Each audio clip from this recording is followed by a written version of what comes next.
and welcome to Deep Dive with Jamie Stein, where we take a deep dive look at all things reality TV, pop culture, and the world at large. I'm an intuitive and an empath, which means I pick up on the thoughts, feelings, and energy percolating in other people and the world around me. I believe there is meaning waiting to be found at every turn if you're willing to see it. So join me as we dismantle everything from trash TV to high spiritual concepts and learn more about ourselves, each other, and how we're all connected.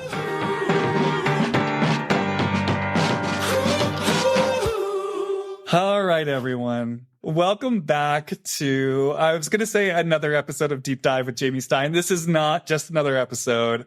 This been so far an unmitigated disaster that we're now about to, we're going to rescue it, salvage it a little bit. You guys, I swear I'm not trying to tease you. This was the day that I was going to record the follow-up, the part 2 completion of the deep dive into She Who Shall Not Be Named. If you've been following along the podcast, you know who I'm talking about. If you're new to the podcast, welcome. Go back a couple episodes and figure it out. But as you guys know already, the previous deep dive was already sabotaged by technical difficulties. And once again, today was sabotaged by technical difficulties. Now, mind you, I will let you know, since that last ill-fated recording, I have purchased a new computer. I have a brand new microphone that I upgraded to. I planned everything out leading up to this meticulously, and still we had technical difficulties that shut this down. Oh, and so having said that, please excuse this audio if it's not as good. Because of our technical difficulties, we are recording this through voice notes on the computer. I mean, we're doing a whole workaround. So I got to be honest, there is part of me that really is stopping to wonder if this is the universe trying to give me a message not to do this episode. But I know that people are so excited for it, and I guess I just have to trust that I did mention it already, and now people are asking about it. So I feel like I've got to complete it for the sake of my listeners. And to be honest, I was actually quite excited for today, and me too. Had ideas in mind. So as of now, the plan is to reconvene to really get like Ethan Hunt Mission Impossible with this, and to really plan our audio technical situation beforehand to mitigate any possible disaster. We're not doing we're not doing She Who Shall Not Be Named today because I am now tired and I want to give this its best. I want this to have good audio. I want it to have video and all this stuff. So what we're going to do to salvage this a little bit, we're going to just go with the flow, roll with the punches. We're just going to gab for like half an hour, have a little fun. My guest today, who I am excited about bringing into this LVP. Oh God, this conversation. She has been on the podcast several times before, and she's been on specifically to explore Vanderpump Rules. You guys have gotten so much out of her conversations, our Vanderpump Rules conversations. I'm speaking about none other than singer, songwriter, vocal coach, tarot enthusiast, Bravo extraordinaire, Molly Durand. You've already heard her piping in. Hello. Officially welcome back, Molly. Yeah, this has been it really feels like it's true to what we're trying to discuss also. Literally, like what happened is exactly what we are, in my opinion, trying to discuss, which is like blockades. So yeah, so I think it's all exactly as it's supposed to be in some weird way. Yeah, we'll save all that conversation for when we record this. Hopefully, well, you and I will talk about this. I'm hoping next week, but hopefully sooner rather than later. So having said that, you guys, we're rolling with the punches. We're going to go with this. So yeah, Molly, like I said, I'm a little dispirited. So I am relishing this opportunity to kind of turn this over to you. I know there's kind of a lot going on in the Bravo sphere. If we're just going to kind of gab for half an hour and kind of kiki, as the kids like to say. In the world of Bravo? Yeah. Yeah. What's on your mind? Like, what would you want to chat about? Well, I'm always loaded for bear to talk about Whitney, which, by the way, is funny because a lot of people they're like, why? Who cares? She's nothing. And I'm like, yeah, exactly. Those are the people you got to watch for. Like now she's starting to become a little bit more of the storyline, but I have felt the same way I feel today that I feel in season 1. Do I think she's a bad person? No. I think she does have some sort of trauma that's affecting her behavior today. But what shocks me is that really the thing that gets me the most is that every single reunion, I'm like waiting since season 1 for them to call her out on certain things, like usually she plays this game of telephone where she's like the interceptor that somehow like carries a message, but filters it in a way that it never gets back to her. And if it does, she has a good way of like spinning it back at the person where she is unaccountable and never held accountable at the reunion. And then the louder voices like Lisa or Heather will all of a sudden start to get into fights, and she will just sit back nice and pretty, like nothing ever happened. So I guess overall, my issue with Whitney is this. It's very simple. I feel that she is inauthentic ultimately, and I feel that she knows that, and she is easily threatened by people who are authentic. Say what you want about Lisa, say what you want about Heather, say what you want about most of the other castmates or even Jen Shaw, because we're going all the way back. Like, those people are who they are. And I think her seeing them be who they are and gain like respect really triggers her. And it makes her also, I think she has a thing where she wants to be seen and heard, because she's always talking about how like she's not using her voice like while she's screaming, which makes no sense. Like, it's about her seeing and understanding herself and having like a self-recognition. Like, I think she lacks self-recognition and therefore seeks it outward.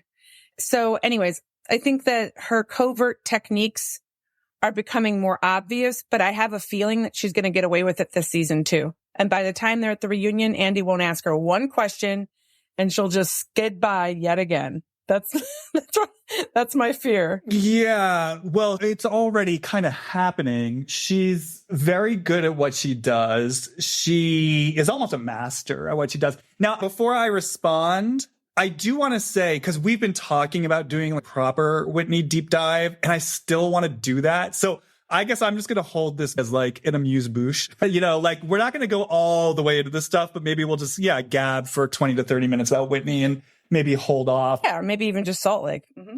There's so much. I think what I'm most drawn to in terms of what you just most immediately said is that pattern she has where somehow she always manages to position herself as claiming her voice.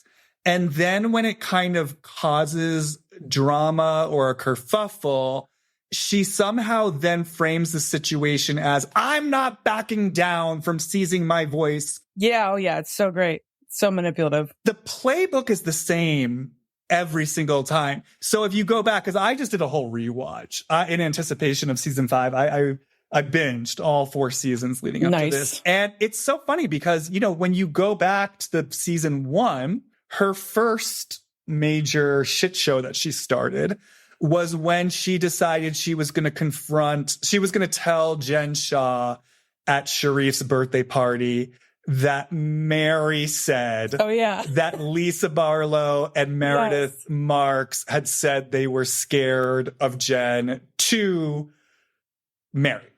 And, if you remember, she was winding herself up for it. And she was saying, oh my God, I got to have liquid courage for this. She made it really seem like it was something that she was really nervous about and was scary for her because she doesn't usually speak up. Now, watching this for the first time, it's very tempting to believe her, right? Because we don't know her yet. We believe that, there's this narrative she's got written. She's always just been this dutiful, mild-mannered Mormon, and now she's seizing her voice. But what's so interesting is fast forward, right, to season 3, for example, which is when she kind of decides she's going to use this barbecue in Scottsdale, Arizona, to let Lisa know that Meredith and Heather and Angie H have been spreading rumors about the jazz tickets and, sexual favors for Vida Tequila. She literally does the same thing again, where she says, oh my God, I'm so nervous. I don't know if I can do this. She drinks again to get her liquid courage. So it's just like, I'm just seeing this play out over and over. And so then on the other side of it, when people get mad at her, she even sort of did it with Meredith in season 4 in Palm Springs, And I want to say, Meredith, look, do I feel like it is true that at times she weaponizes the drama in her life as kind of like a buffer, basically as a shield to say, you can't come at me with anything? She absolutely does that. Whitney has a point. And having said that, I'm a big believer in boundaries. And Meredith was really clear in Palm Springs on that Sprinter van of just like, I'm going through something, leave me alone. Now, for me, a boundary is a boundary is a boundary. No means fucking no. Like, I don't care who it is. I don't care if it's covertly manipulative. If someone says no, they say no. And Whitney chose that moment once again to be like, no, Meredith, I've got something to say and I'm saying it and I'm finding my voice. It's just season after season, she's finding her voice. And then when there's blowback where people are basically saying, Whitney, you've got to take responsibility for what you've created here. She reverts back to, you know what? I'm finding my voice and I'm not apologizing for it. And to your point, Molly, it's like, well, when did you ever not have your voice? And at what point is your voice just here? And at what point do you just take ownership of the fact that you're willing? It's almost like she uses this narrative of not having a voice to find these really inopportune moments to poke and provoke people. And then she gets to hide her hand behind, well, I'm just a little Molly Mormon who's never been able to speak up for myself, and I'm finding my voice, and you can't attack me for that. And it works. It works. And also, didn't she bring Angie when Meredith set up a boundary saying, I don't want Angie on this trip? And she brought Angie anyway and never, ever got called out for that. Like, that was like a very aggressive move. Am I correct on that? She extended the invite to bring, Angie K to Palm Springs to spite Meredith. And then also there was a weird competitive ownership of Trixie as a friend, because she's still doing it. She's still doing it now. It's so funny to watch. I haven't seen last night's episode yet. Yeah, I know, like, she proposed the Milwaukee trip to go to Trixie's bar. Oh, yeah. There's some sort of strange proprietorship over Trixie. No, she's like that with everyone. I don't know. I can't quite tell if like she just needs to be the center. And if she's not, she gets enraged. So it could just be a narcissistic wound where like if they're not the center, they become enraged and manipulate. But no, I love what you said about it because I'm so glad that you were able to pinpoint exact specifics of when she had done that, because to me, it's just like, first off, like it's Libra season. Whitney's sun sign is Libra. And Libras are one of my favorite signs. They're Venusian, so they like beauty and art and they like things to look good. And I had a Libra boyfriend, and I remember him telling me, he goes, you can say whatever you want to me. Just say it in a nice way, and then you'll get me to do what you want me to do. And I said, what? He said, you can get anyone to do what you want them to do if you say it in a nice way. He was Libra. He likes to be spoken to in a certain way. Obviously, this is my tone. It's not going anywhere, but he was a great guy. And I love Libras. The high octave of the Libra is the Justice card. The high octave of the Libra is ultimate balance. It's being in harmony. It's also the Buddhist middle path. A lot of like high octave, like Libra energy, is some of the most beautiful energy out there. It's things that I attain to be when I am in meditation or all of those things. But if a Libra is imbalanced or not feeling seen or heard or whatever, like they can obviously have their high intellect, extraordinarily intellectual people, like very, very intelligent people. And even if they don't appear that way, like some people might even look at this person and might say, oh, they're kind of a dingbat. Well, that would be because they want you to think that they're a dingbat for their purposes of self-serving. So Whitney's voice, for example, is a very specific voice, is it not? Where Meredith just recently was making fun of it. She has always been threatened by Lisa and Meredith. And I have noticed she's threatened by people's businesses that are doing well.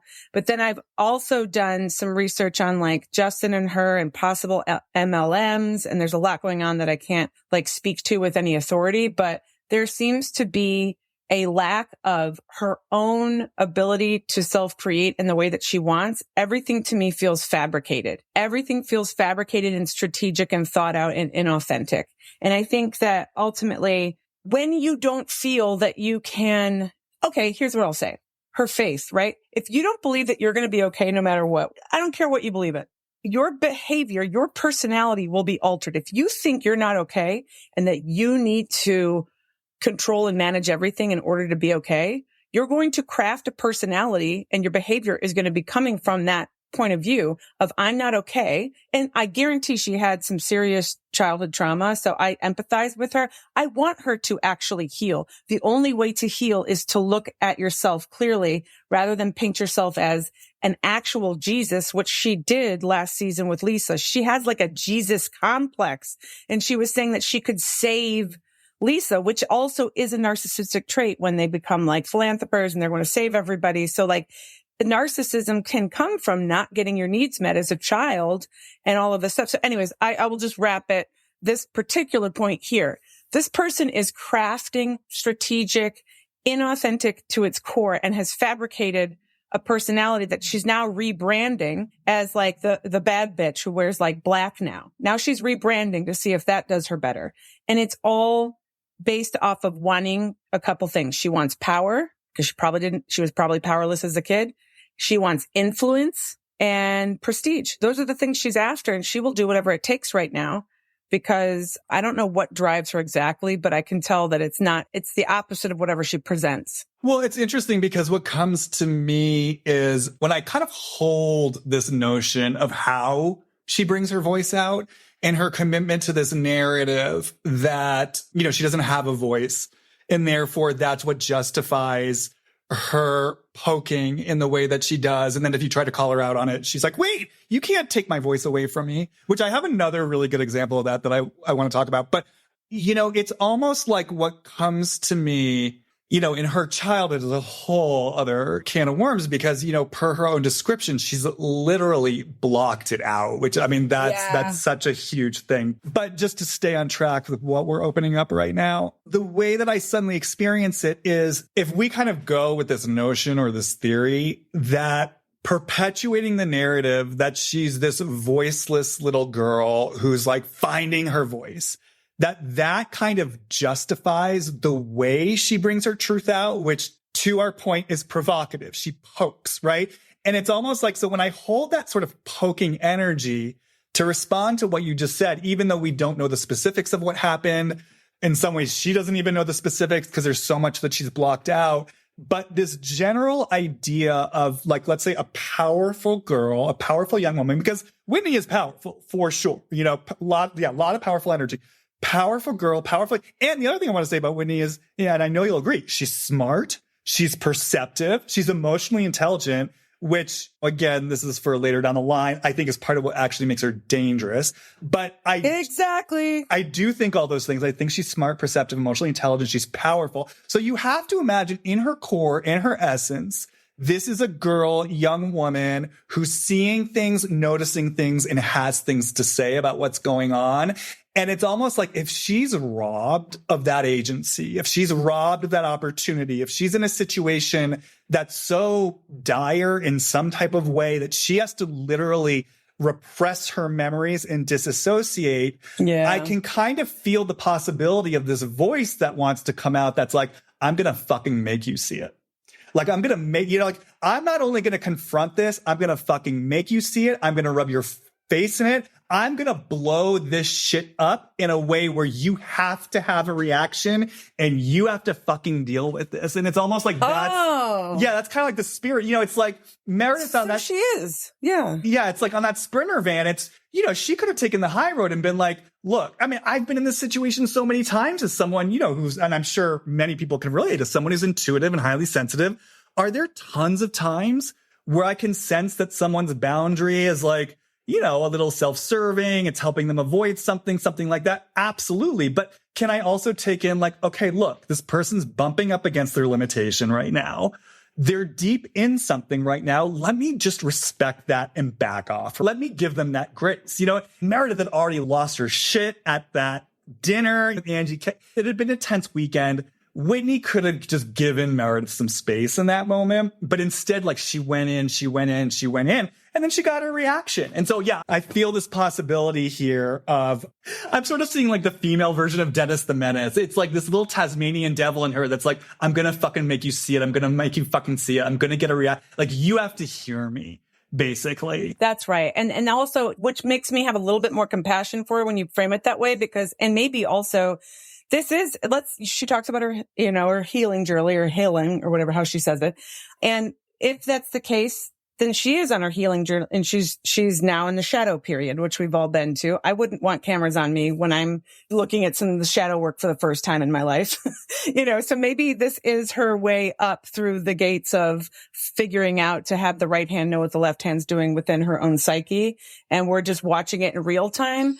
But I will say the first thing too, just before I forget, the first thing you see of her in season 1 is her doing kind of exactly what you're describing, where she'll give you a scenario where she might have some accountability, and then she'll immediately eject herself out of having any accountability whatsoever. For example, me and my husband had a long affair, and we met having an affair, right? But they were so mean to me. Nobody would talk to me afterwards. And our family shunned us and this, that, and the other, which of course we have compassion for. The Mormons take it another level. She was kicked out of the church, and that's a little extreme. And the audience is going to agree with her because nobody's going to agree with that extremism, right? But if you look at what she's doing, it's the same thing. Is she's saying, this is something I did and I'm the victim of it. And she's able, this is what some of these world leaders do, not to get political, but like, this is a tactic that works. I mean, this is a Trump tactic. It works. I don't know how, but like they're people, and it's a narcissistic trait. When you're able to somehow make a story where you fucked up and still be the victim, a lot of air signs are good at it, but like that is, and that is what is happening here. And she's able to, it's working because guess what? We're in a world too where a lot of these people get off focus. Like they'll get into side fights and then they're off focus. And Whitney's like, okay, good. We're off of me now. And she knows that she can distract them very easily, because if you say one thing that's going to make them defensive, the minute they're defensive, she wins, right? Is that basically like she has an ability to know how the victim and Heather's called her out on this. She knows how to spin a story. She knows how to tell a story to make it benefit her. She knows exactly how to do that. And it has worked since season 1, and it's still working. And honestly, society kind of works this way. So it makes sense that she does kind of okay with these sort of tactics. I think you give her a lot more of the benefit of the doubt than I do in terms of how cohesive her psyche is right now. So when I hear you talk about like, oh, she's in her shadow period and she's mastering things and I wouldn't want a camera on me at that time.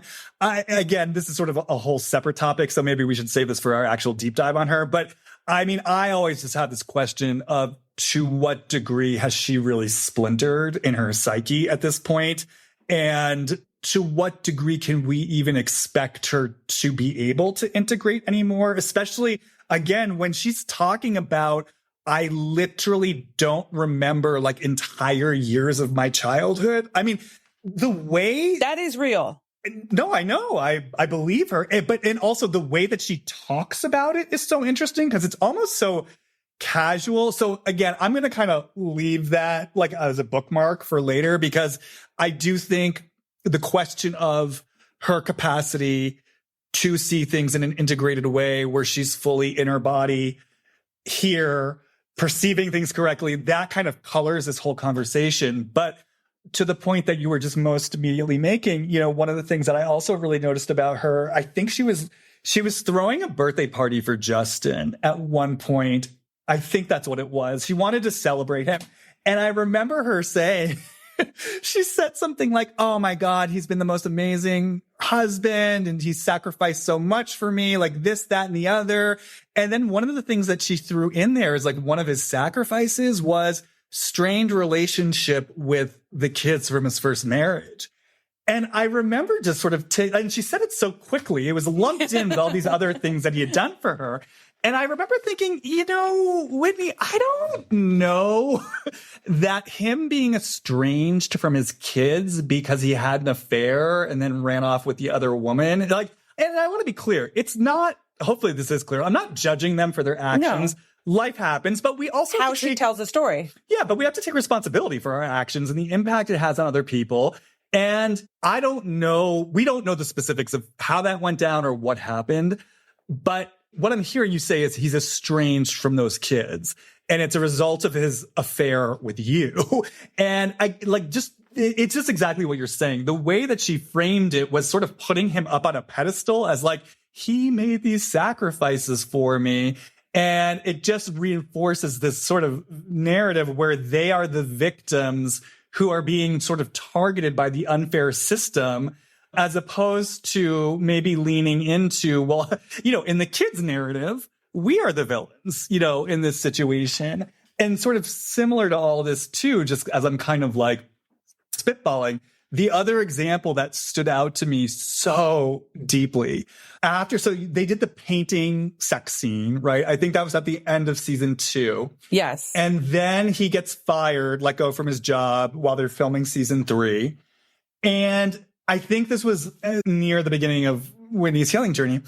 And I'll just never forget, Justin breaks the news to her that he's lost his job. And this is like, look, I get it, MLM, all this stuff, but it's his career for all intents and purposes. And I think he's like even crying. And the speed with which Whitney immediately makes this about herself. Yep. And starts being like, this is about, them punishing you because I'm stepping into my unapologetic womanhood and owning my sexuality. I mean, I think she even says like, this is the patriarchy. And, look, I'm not even saying she doesn't have a point.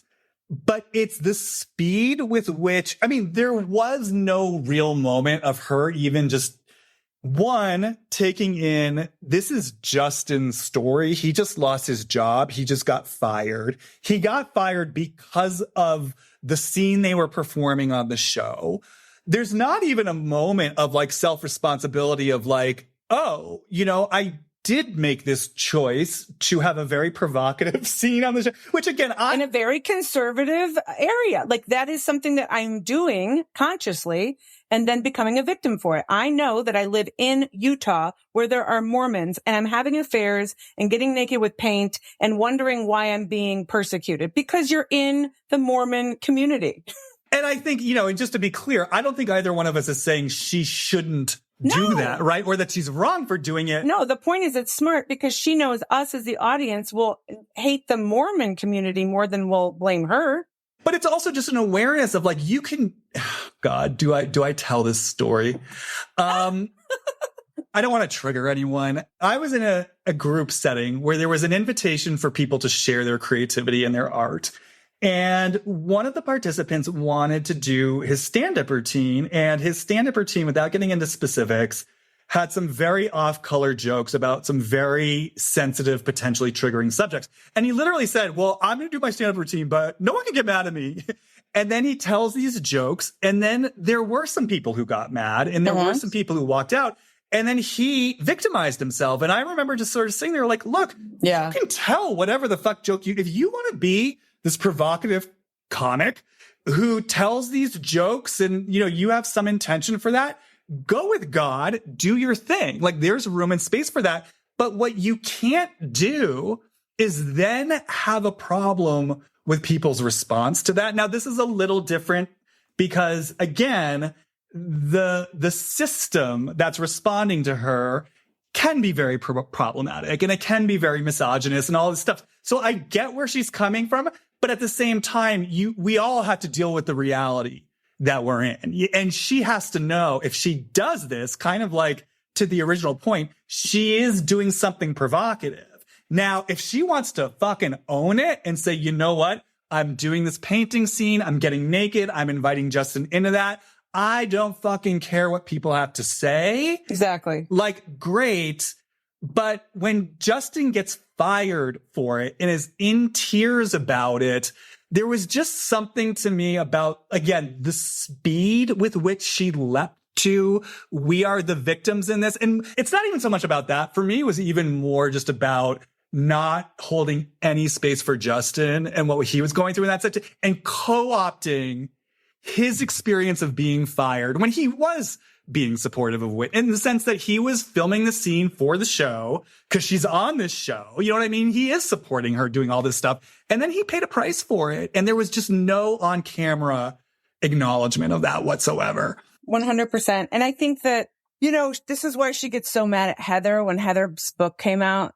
she got so mad at Heather because Heather found a way to monetize and get attention for going against the Mormon church. And Whitney felt like she did that sooner and should get credit for it, because I really think being seen is important for her. And I think what drives her is power, prestige, and influence, right? So if that's what drives her, then she can't stand it when others are in the spotlight. Like she can't stand Lisa from day one. And then when she becomes friends with Lisa, Lisa can't do right by her when her friend dies, right? Like, and everything that Lisa does is wrong because Lisa's still thriving in her life. And if Whitney doesn't feel that she's equally thriving, she will make them a villain somehow. She even just called her a villain on a podcast and didn't know why Lisa might be mad about that, right? Like, why would you be mad? I just called you a villain. But the thing is that like, she really wasn't terribly supportive about Heather, but she has to acknowledge that she's trying to live within the Mormon community and also be against the Mormon community. And that's what you're saying. We're not saying that we agree with the Mormon community on this one. Whitney, if you want to be sexually liberated, if you want to do all of these things, that's great. But you also have to acknowledge that there will be backlash from a community that has always been a certain way. And it's almost like she's not making a decision. It's like she doesn't want to exit completely. She just wants to be seen in the light that she wants to be seen from every single angle and every which way, and be the sort of victim of all of it without taking any personal accountability. And listen, those people usually find other people to sort of go along with it. Like she finds a Justin she runs the show, obviously, in that house. She finds a narrative, a very specific way of speaking and talking.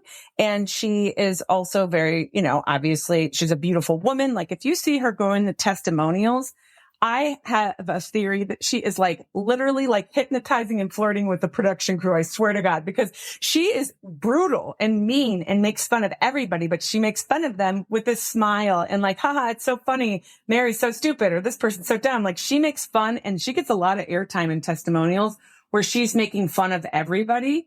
And the way she does it is like, oh, okay, she's just making fun of them. But like underneath it is like straight up strategic and super dark. So like to me, she knows what she was doing when she was doing that painting thing. She knows what she was doing when she was telling the audience about the affair. Like she has thought about this prior. She doesn't just like speak from the heart authentically. She speaks in a way that's going to serve her purpose. And her purpose is to be seen as Jesus.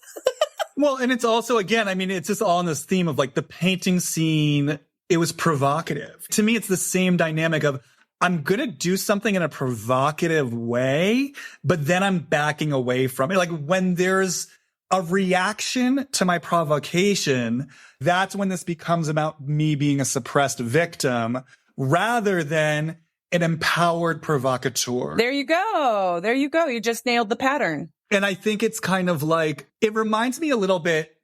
Maybe I'll save, because we can so easily get into Heather because of their friendship. I'll save that for when we do a longer episode about her. But, I think what they had more in common in the early seasons that I'm seeing less of now from Heather.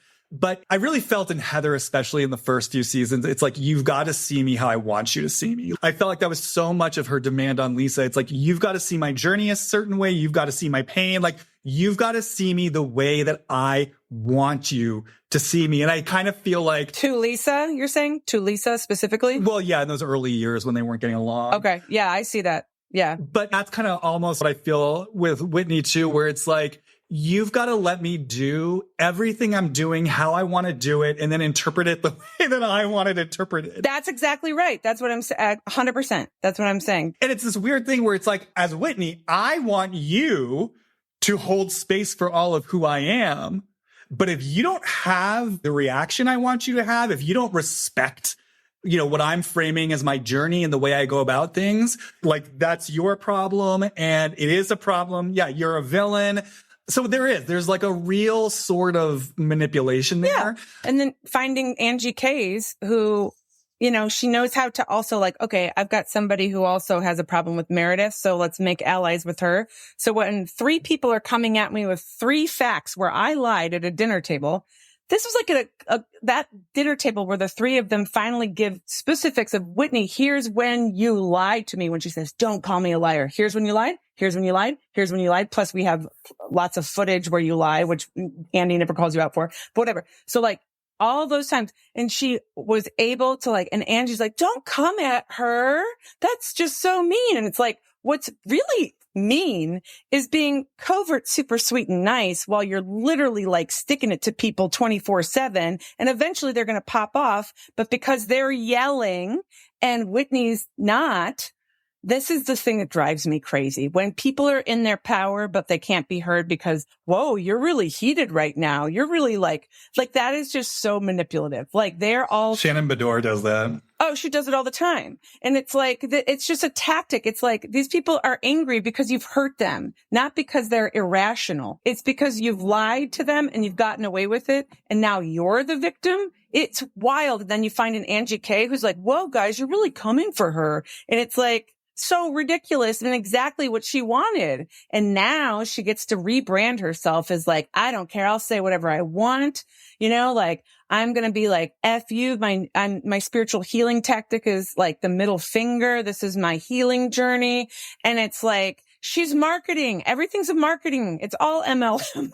It's all MLM. It's not real. It's not real. Yeah. And it's interesting. I mean, again, maybe we'll save this for later, but it's interesting that she's teaming up with Angie K, because my personal hot take is a very different flavor of it. But this notion of a sniper from the side who hides behind a sweet face and a sweet voice, to me, that's Angie K to a fucking T. Yeah. But okay, so the one thing I'll bring in, and maybe we can use this as like a concluding note to wind down. We'll use this as a cliffhanger to on ramp to when we follow through on all this.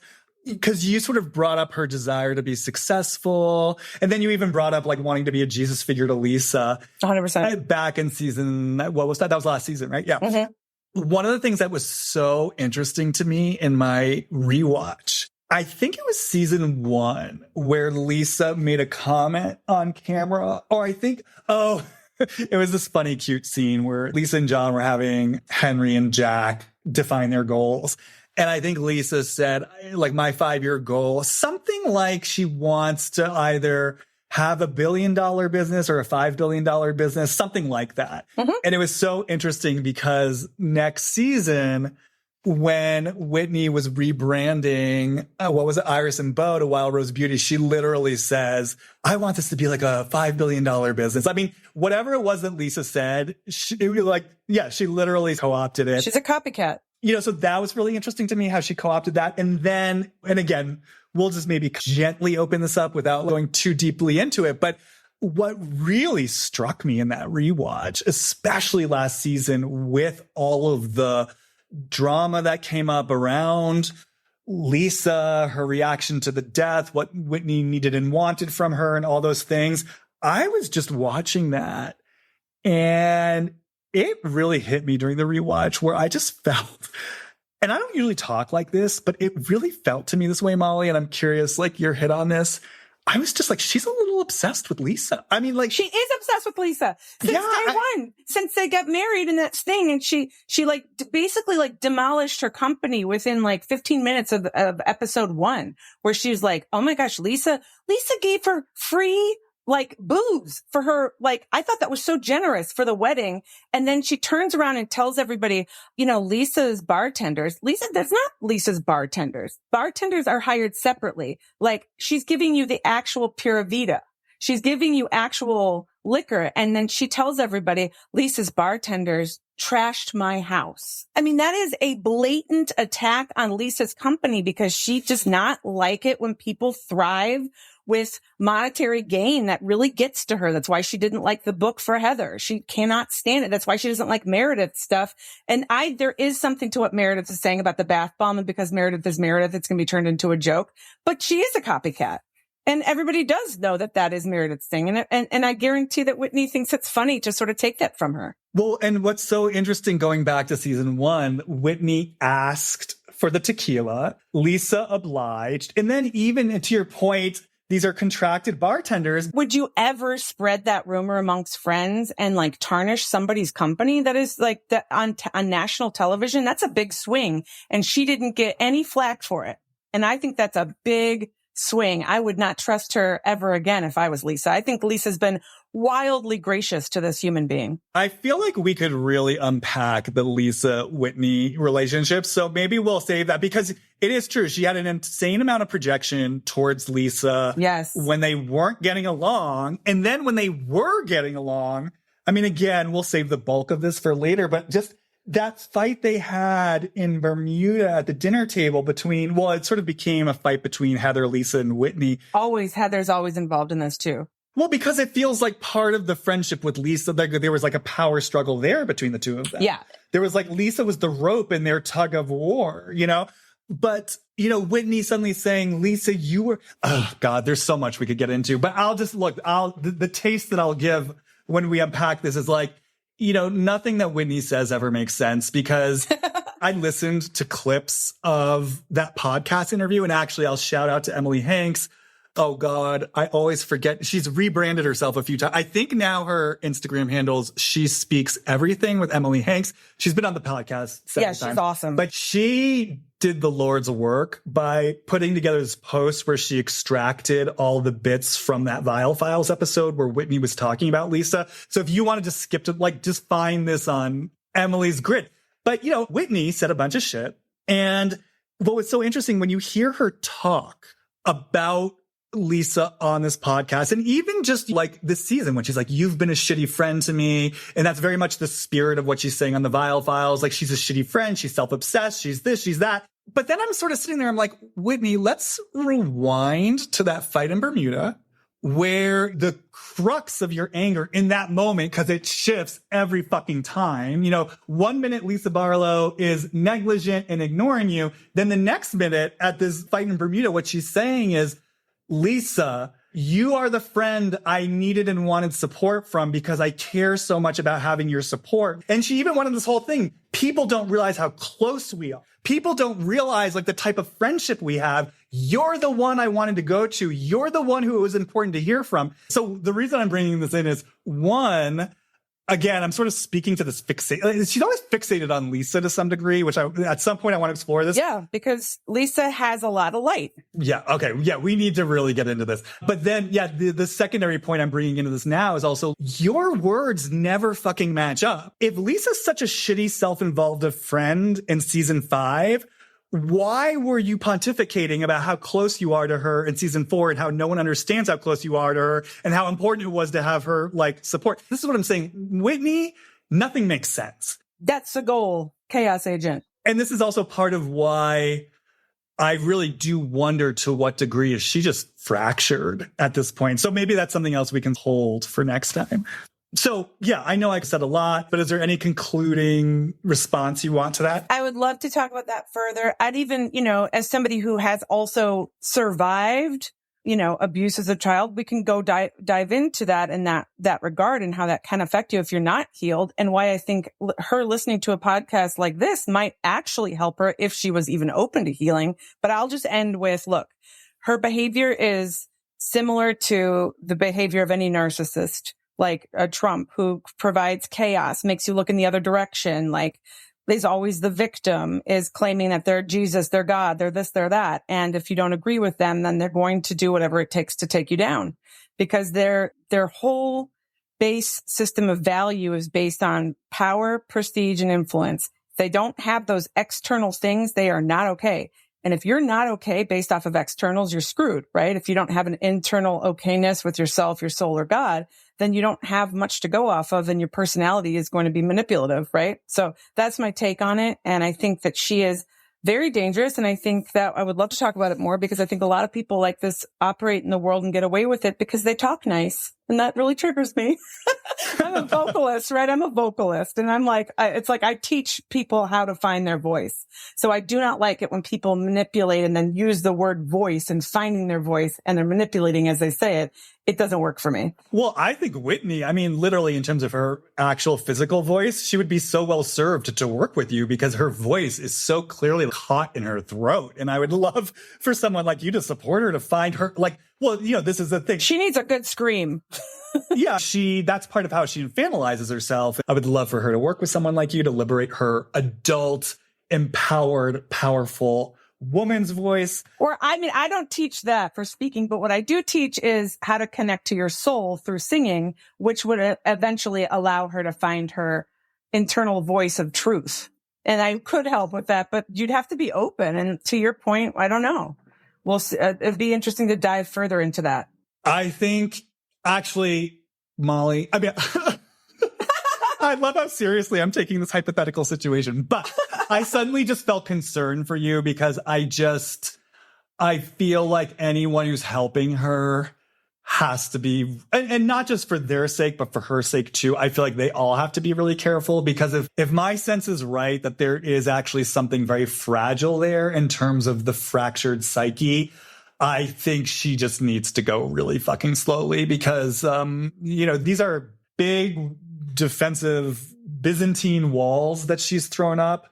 I think she's sort of like in a maze right now. And I don't think you ever just want to demolish a maze. No, you don't. And that's the thing is like, if you're in a maze, you're going to create more mazes to get out and you never get out. Yeah. Yeah. Well, so it's just like a Jenga puzzle. You just kind of have to remove piece by piece.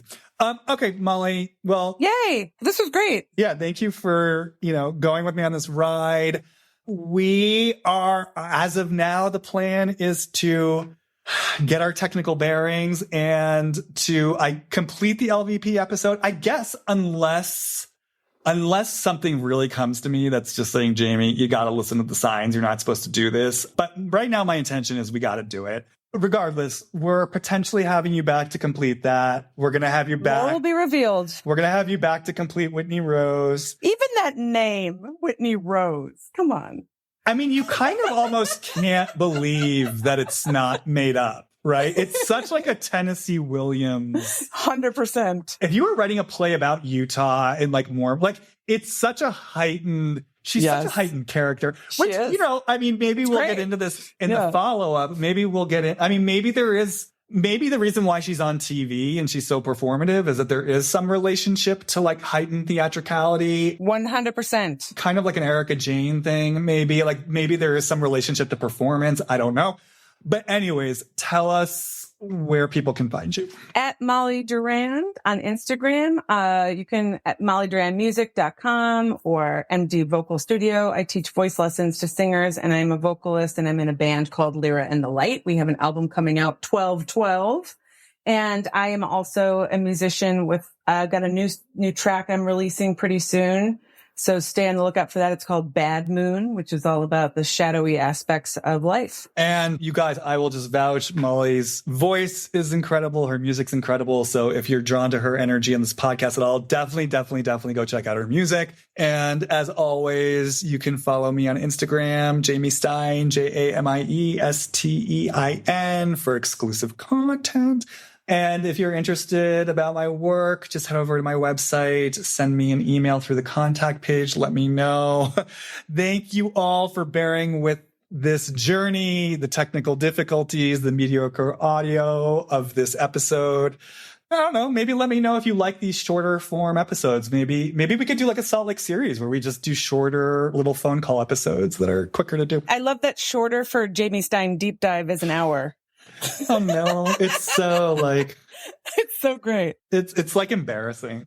No, it's wonderful. It's wonderful. No, I feel like this is like my core shame about too much, too big. I know, no, it's great. It's literally what makes you amazing. I guess so. I have the same core shame, by the way. I have the same core shame. I think I'm going to be killed if I'm. Oh yeah. Yeah. Well, that makes sense. Well, because your voice is so big too, So. It's scary. Yeah, exactly. Well, thank you for having me. This is our soul work, right? To master our big creative energy. I'm surprised to hear that that's yours because I see you as somebody who's in their authority so beautifully. So it makes me feel more human and oh, okay, we're all human here. Okay.